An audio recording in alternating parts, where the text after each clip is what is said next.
The FujiCast is an independent loading zone production. Tuesday, 21st of April. The FujiCast. Hello, welcome to the FujiCast. Once weekly, now daily, where we're all being asked to socially distance, stay at home, or for some self-isolate completely. We're here. It's a community. Myself and Kev, and you, and a few other people as well. It's a show about all our lives as picture makers, a show which does include Fujifilm stuff and questions, yes, but you can shoot whatever flavour of camera you like, and your questions, please, send them in to click@fujicast.co.uk. Although today, Kev, it's a bit different, isn't it? Hello. Hello. I thought you'd forgotten about me again. No. I'm just doing what's called the intro. I'm gonna fax you this, and you can do the intro tomorrow. So yeah, a bit different today though, isn't it? We said non-tech Tuesday, no technical questions at all, and you can ask whatever you want. And people generally have, Kev. Some of them are a bit frightening, to be honest. Do you just want to go for them all? Yeah. Yeah, just go for it. And what we'll do, any that we don't use, we'll use on a non-tech Tuesday next Tuesday, because one of these in particular from Ali Stewart Ross is it's practically a book, Kev, to be honest. But it's a good question. There's a few good questions in there. So, should we just launch into it? Yeah. Here we go. Miles Vellender. Having listened to every show since the absolute beginning, it's been fun having you around every day. You feel like my daily breakfast show out here in Wellington. No, that's not in Australia. That's in New Zealand. Have you ever been to New Zealand? No. Nor have I, to be honest. I'd love to go there. Isn't it the same sort of size? I'm going to show that I didn't listen in geography. Same sort of size as the UK, isn't it? Or the same kind of climate on one of the islands, at least. Pass. Don't know. I know you can ski and you can get a suntan. Yeah, okay, and that's it, all right. In an odd way, when the daily stops, that's probably a good thing, because that'll mean everything is starting to return to normal. But if you could choose to present the show full-time every day as a living, would you? Well, I think as a living is the key part of that. If it was our living... Yes. Yeah, I'd take anything. Absolutely. Send me a job. Yeah, I could sit here in my underpants, slurping alcohol every day and get paid for it. Is that what you do when you're doing this? Warning. Yeah, well, yeah. Sometimes I remember to put my underpants on. Oh, try and get that thought out of my head. Yeah, no. So for me, at least, if it was for a living, then yes, I could do it quite comfortably. However, it's not our living. No, is the answer. When this meanie is put back in the jar, then we shall go back to weekly. Go back to weekly. I'm assuming we will. We can't keep this up every day and do a full-time job. No, it wouldn't be possible. But if it were paid, yes. If there was a massive sponsor, yes. But I can't see that coming out the woodwork just at the moment. Kyan Charlton, have you two ever fallen out? Kyan, Keyan, Keyan, Kian. There's different spelling of Kian, though. Anyway, have you two ever fallen out? I don't think we've fallen out, have we? No. Don't think so. No. I mean, no. Well, we disagree. We disagree on things. Yeah, but we don't. We disagree on them in an adult level. Yeah. And by that I mean I'm always right and you're always wrong. I knew you were going to say that. And he's got a second part of the question. Oh, this gets even more juicy. Who is the most important in terms of the show's success from launch? You'll never answer that one. ... Neil. Well, I was going to say you, because I think without your ambassadorship, then I don't think anybody would have known about it, to be honest. Well, you see, we're disagreeing again now. And this is where we will fall out, because I would like to think that just because I'm an ambassador for a camera company, that does not mean that that's why people but it initially interested people. And I think it gives you, I think you proved this as well, that you have an extraordinary knowledge about the cameras, the lenses, just your kit knowledge is superb, and that has to be a result of being involved in the design process and being in Japan and those kind of things that I could only dream of doing and haven't had the experience of doing. Plus, let's not forget your social media presence. Like, whenever you write a post, it initially interests people far more than one of mine. And that's just fact. I don't think that's true, though. And I've said this to you a million times. I think that's just because I may have a little bit more creativity with the way that I market myself, perhaps, personally. Right. Yes. And you don't. Well, let's take Kian, see what you've started. Let's take Facebook, for example. You can write something about one of your kids, and bosh, I've seen everything. It's like the news has been released. When I write it, it's like, oh, all right, has Neale written? Oh, I can't bother. I'll get back to that later. Yeah, but don't forget that's I've been working on my on that social media element of stuff way before I was an ambassador and back in the day, and that kind of following has kind of I hate that word following has kind of grown from that, really. Your fans. Ugh, I definitely hate that word. Because you know what fans is? Do you know what that's a what's the word? What I don't know. It's like, do you know what it means? Do you know what it's short for? Well, no, fanzine. Fanatics. Fanatic. Oh, right, okay. Fans is short for fanatics. Right. Oh, yeah. When people actually say, thank you to my fans, I'm like, don't call them fanatics. That's just self-indulgent trite. It is a little bit, isn't it? Yeah. Could you? I mean, also, you're not going to like this word either, then, because you're a bit of an influencer, aren't you? No. Well, you do influence people, though, definitely. And we've had conversations where I think it's true to say that I think you push camera sales reasonably well. Yes, perhaps. Well, in fact, true, definitely. But I don't think that's from like on an influencer scale where a brand will go to somebody and say, you've got X amount of followers, use our stuff, we'll pay you to use our stuff, and then they'll buy stuff, and then you can off and not use it anymore. That's something that I definitely ever do, wouldn't ever do. I know, yeah. So, people might buy Fujifilm cameras because they look at my pictures and think, I can do better than that. I'm going to get a Fujifilm camera and do better than Mullins. And that's the way it is. It's not, I don't pimp it. No, I know you don't.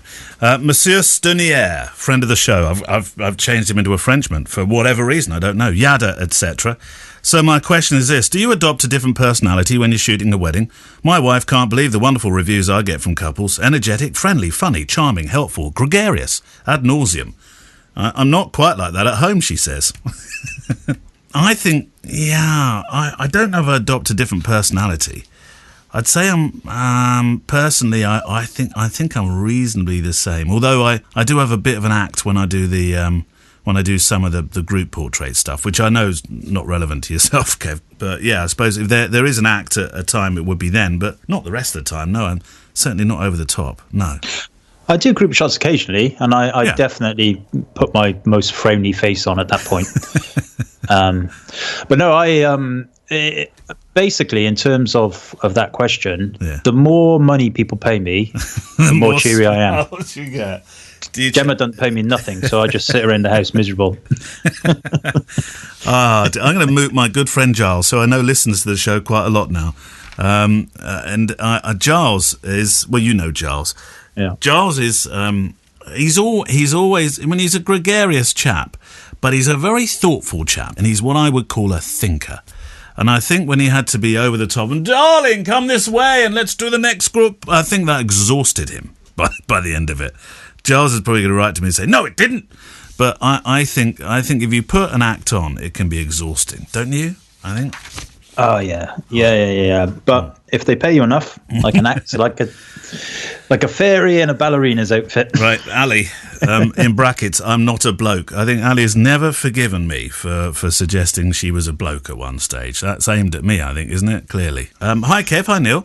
I'm finding that there's not enough hours in the day for me to do everything just now. I'm being given the chance to do things in my business that I've neglected. It's showing me that my business probably needs 2 people running it, as I spent the last 4 weeks working every day on a backlog of jobs and still haven't made a dent in my to-do list. I think we both feel that way, don't we, Kev? I think. Well, that's not a question. Actually, no. You have been far more proactive over the last 14 days in particular, I would say. I've been a productive beaver. I have. Yeah. I've got and you know what I do every single day? I make sure that my inbox is empty. Yeah. So anything that comes in gets either dealt with or allocated. I do all my accounts first thing in the morning, the little bits that are going on. The night before, I write in my little piece of software. So this is something that I found really useful, and I started using this about 2.5 years ago. Piece of software, and it's just basically a list-making thing called Remember the Milk. And you can get it you can log onto the web, or you get it on your phone or whatever. It's called Remember the Milk, and if you use it cleverly, you can really sort out your daily tasks and everything, and defer them and allocate them, and it doesn't take long to set up, and it's not a burden whatsoever. Does it cost money? I think there is a free element of it, but yeah, I think it's something like £35 a year or something otherwise. And honestly, it's really, really worth doing it. And the key thing, though, is not to be unrealistic.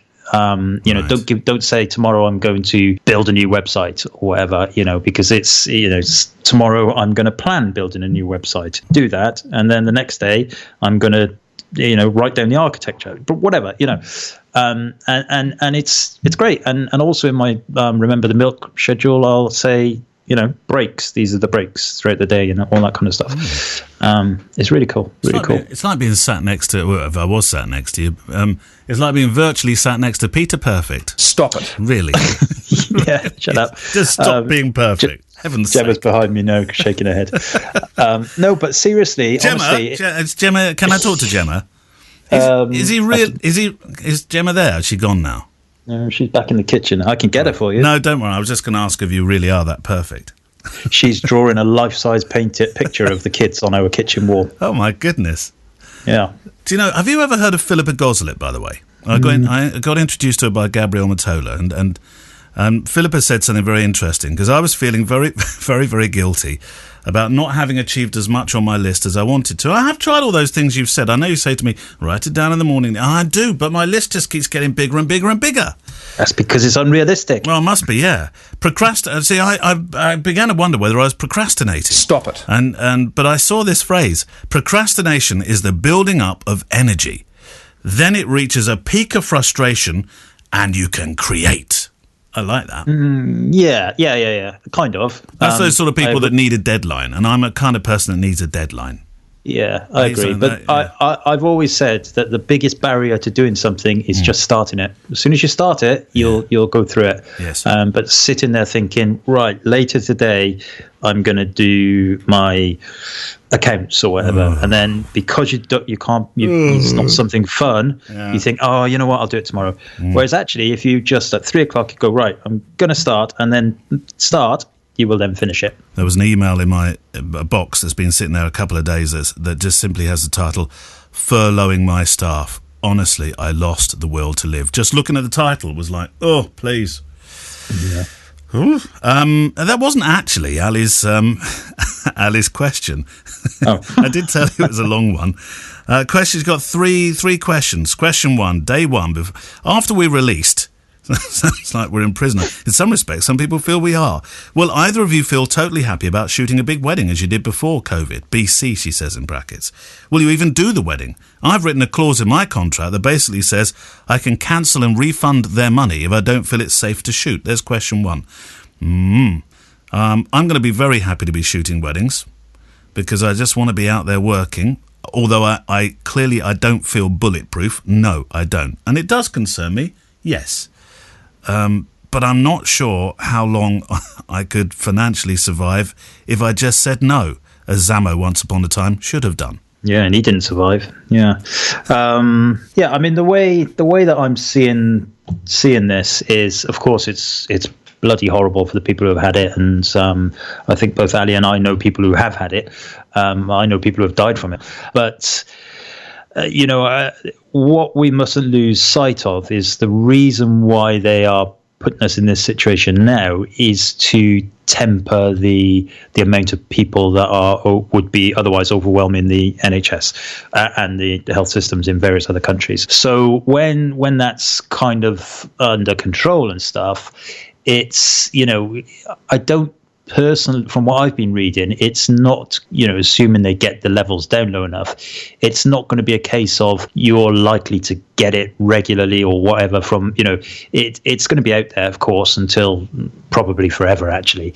But, it'd be like catching the flu again, I guess, in that you could be unlucky to get it, of course. How fastidious are you with all the cleaning and this? Just, if a parcel arrives at the door, do you sort of rub the skin from your hands after somebody's passed it across? I'm following guidelines. So I had a parcel earlier, actually, as you did, I think, just before we went on air. And I'll open the parcel first and take out the contents. Then I'll put the wrap in or whatever in the recycling, and then I'll go and wash my hands. And that's pretty much it. I'm beginning to feel like that episode in The Twilight Zone where that guy just he was ultra clean. I don't know if you remember I think you were a fan of The Twilight Zone, weren't you? Or was it? No, that would have terrified me. Oh no, it would have done. Yeah, sorry, wrong person, wrong person altogether.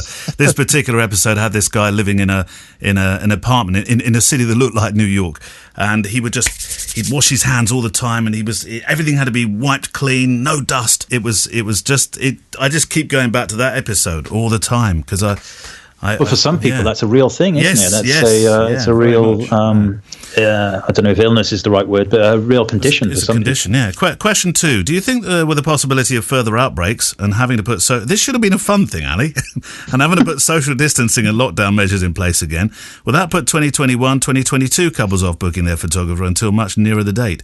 Will this change how people book? Are the days of getting bookings for the next year gone? I actually think for the foreseeable future, I think people won't book a long, long way in advance. Having said that, I did just put one in the diary for 14 months away. What do you think? Wasn't a Greek wedding, was it? No, it wasn't. Yes, I think it will. Personally, I think it will have a dramatic impact on the wedding industry. Yeah. I really do. And I hope I'm wrong. I really hope I'm wrong, but I honestly think that I don't think we're going to come out of this in June or July and they're just going to say, yep, you can have 120 people in a wedding venue now. I think it's going to be a good 18 months, maybe longer. Who knows? I really don't know. I can't see that I can't see it's a workable thing for anyone. And that's why Germany and other countries, even Spain and Italy, are starting to relax some stuff because it can't go on indefinitely, Kev. It really can't. Well, it will go on indefinitely if it's dangerous. Well, I get that, and I understand that entirely, but you can see how countries are now pushing back, and it's ridiculous to see the beaches filling up in California again, but it's happening. Yeah, okay. Well, that's different to your public liberty is different to law. So I can see it where they say something like, you can have, for example, I can see football stadiums and rugby stadiums coming back online in the summer, but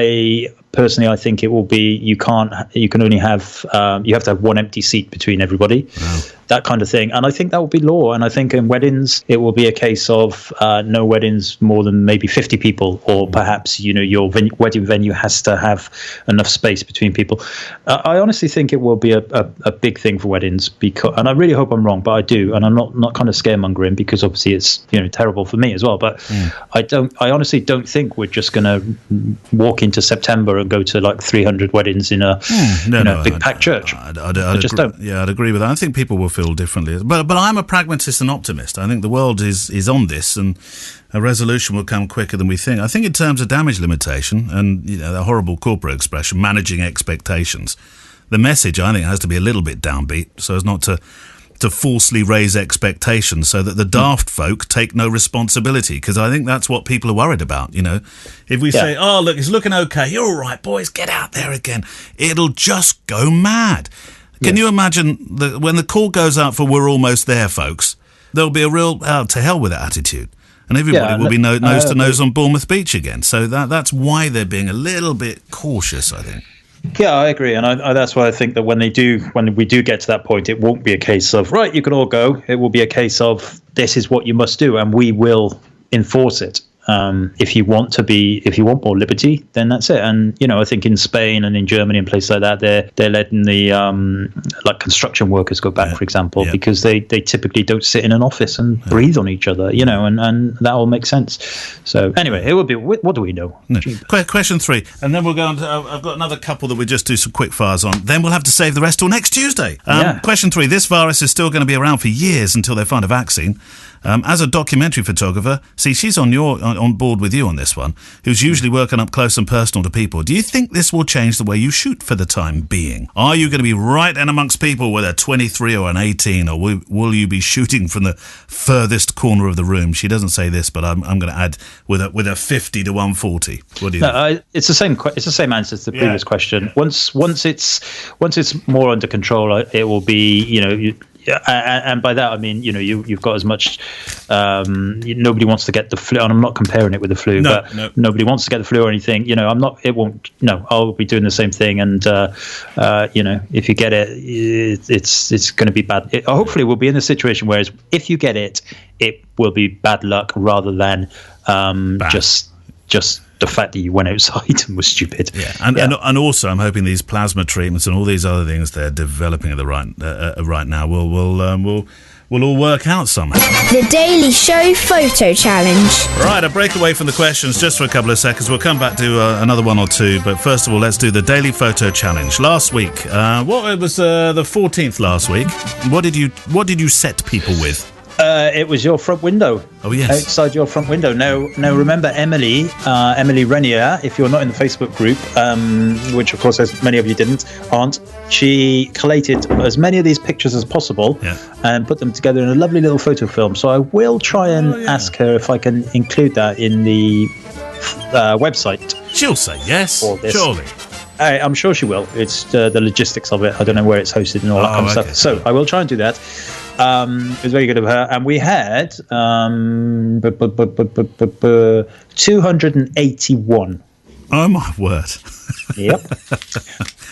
So we've seen, there's been pictures of just a ladder. There was a very peculiar one from Lars Heggard. He said, morning view from my seat in the war room. I'm in the back row. And all I can see is 3 sheep on a table, a record, and what looks like a little bit of snow. I don't know. Anyway, interesting picture.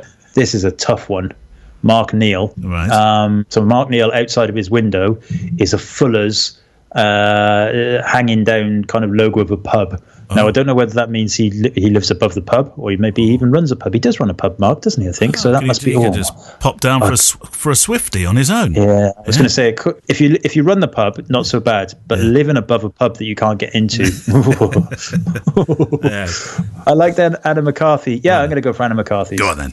What does she because it's a typical London street. There's a skip, couple of cars, parking bollards, and there's a guy whizzing by on a skateboard. So that's very cool. So you get them. When you say a skip, was that what, a soft top Skoda? Do you remember those jokes? Not these days. You can't use that these days. They've changed, haven't they?